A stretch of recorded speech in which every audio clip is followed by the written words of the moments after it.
अब देखने वाली बात है कि ईरान इजराइल कॉन्फ्लिक्ट के मद्देनजर रखते हुए जो स्ट्रेट ऑफ हॉर्मुज में आवागमन चल रहा था, यातायात चल रहा था, जो ट्रेड शिपमेंट आ रही थी जा रही थी, उसमें भी बाध्यता काफी हद तक ईरान भी कर रहा है। ईरान का IRGC भी कर रहा है। IRGC से नहीं हो पा रहे हैं तो अमेरिका कर रहा है। अमेरिका उनको रोक भी रहा है, उनको बदसलूकी भी कर रहा है काफी हद तक। उसमें भारत के 2 जहाज थे, उनको भी IRGC ने डिस्ट्रॉय करने का प्रयास किया था, वो फिर वापस चले गए थे। अब बात आगे की ये है कि इसके चलते 2 महीने हो चुके हैं युद्ध के चलते, और युद्ध के चलते 2 महीने होने के बावजूद जो एविएशन सेक्टर का फ्यूल है वो भी काफी हद तक प्रभावित हुआ है। इस प्रभावित होने के चलते जो लुफ्तांजा एयरलाइंस है उसने ऑलमोस्ट 20,000 फ्लाइट्स को रद्द किया है आज तक।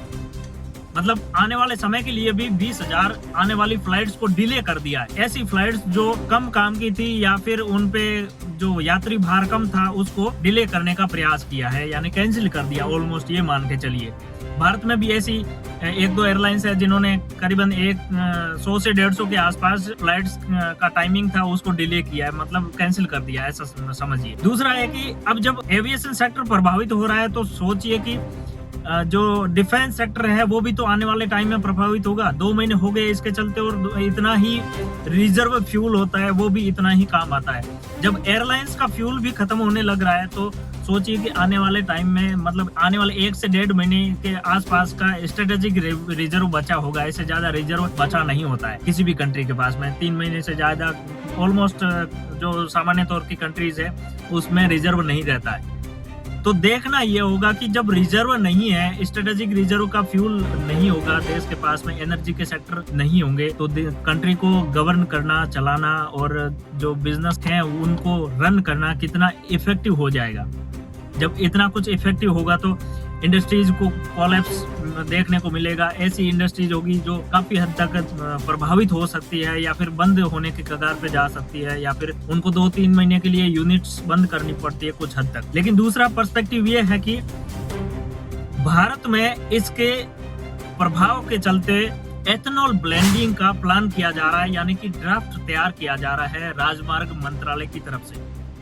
यानी नितिन गडकरी ने ऐसा स्टेटमेंट दिया है कि अब हम 85% पेट्रोल के अंदर एथेनॉल की ब्लेंडिंग कर रहे हैं। जो एविएशन सेक्टर का फ्यूल है उसमें भी ब्लेंडिंग का प्लान किया जा रहा है कि 85% ब्लेंडिंग करके यूज किया जाए एथेनॉल। जब एथेनॉल इतना मिला लिया जाएगा तो पेट्रोल कितना बचेगा आपको पता है? 15%। अब जब 15% पेट्रोल ही बचेगा तो सोच कर देखिए कि क्या इफेक्ट हो सकते हैं, क्या नहीं हो सकते। इसके प्रोज एंड कॉन्स तो आने वाले टाइम में पता चलेंगे।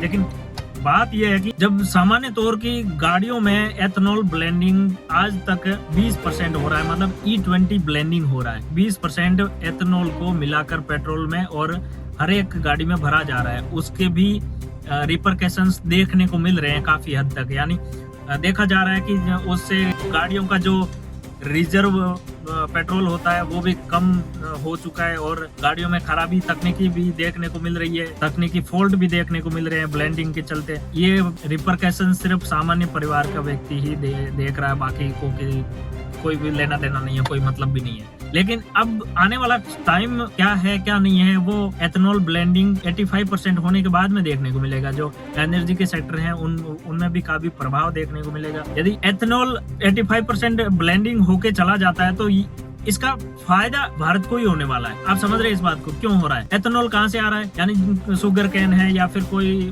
और जो ग्रास लेवल के रूट्स होते हैं, एग्रीकल्चर से ही बनाया जा रहा है ethanol. Maximum ethanol sugar can say बनाया जा रहा है। जब शुगर कैन से एथेनॉल इतना प्रोड्यूस किया जा रहा है तो इसका प्रॉफिट किसको मिलेगा?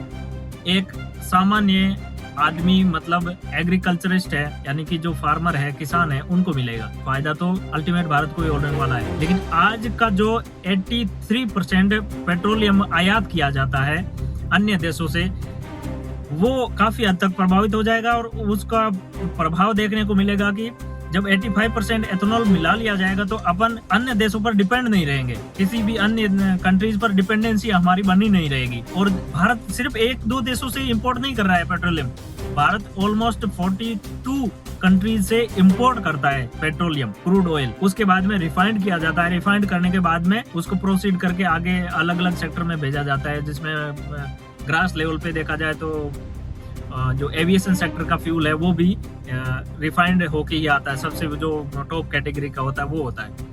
और उसके बाद में जो गाड़ियों में यूज किया जाता है पेट्रोल, उसके बाद में डीजल और उसके बाद में केरोसिन भी इस्तेमाल किया जाता है। अब देखने वाला बात ये है कि डिपेंडेंसी कम करने के लिए एथेनॉल तो मिला लिया जाएगा, लेकिन इसके रिपरकशंस क्या होंगे क्या नहीं होंगे वो आने वाला टाइम बताएगा।